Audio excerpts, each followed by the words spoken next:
Барлықтарыңызға сәлем, каналыма қош келдіңіздер. Бүгін сіздерге етсіз дайындалатын өте дәмді кешкі асқа да ұсынсаңыздар болады. Картошка мен баклажан ұсынатын боламын.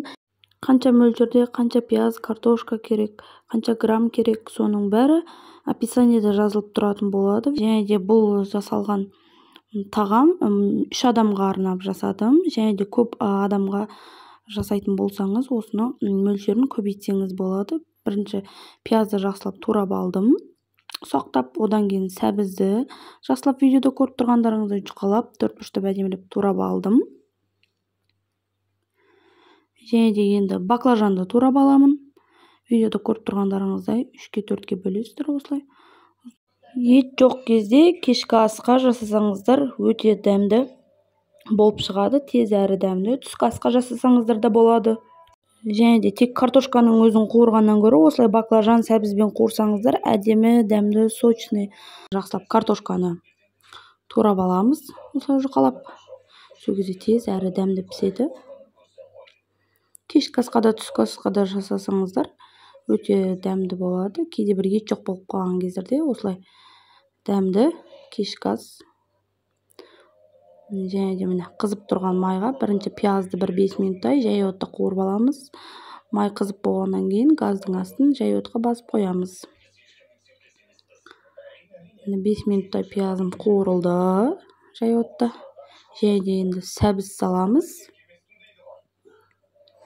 Сәбізді де 5 минуттай жақсылап жай отта қуырып аламыз, қақпағын жауып қойып.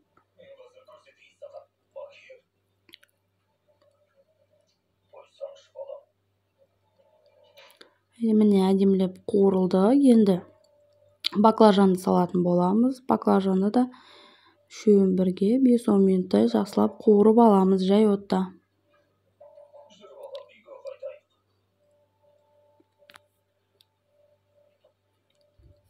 Міне жақсылап қуырылды, үшеуі күймей әдемі болып пісті. Енді картошканы да салып 5 минуттай тағы қуырып аламыз.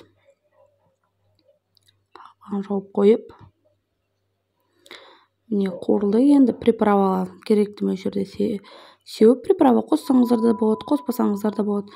Және де су құямын. Қанша мөлшерде керек, қандай заттар керек, бәрін астына граммдарын бәрін жазып қоятын боламын описаниеге. Керекті мөлшерде приправасын, тұзын, суын құйып, қақпағын жабамыз. Қайнағаннан кейін осылай бір араластырып, жай отта 30-35 минут пісіріп аламыз. Көп араластырмаймыз, картошка езіліп кетеді. Ең төменгі отта пісіріп аламыз. Міне дайын болды. Егер видео ұнаса, каналға подписаться етіп, қоңыраушаны басып, комментарий жазып, лайк басып кетіңіздер, ас болсын.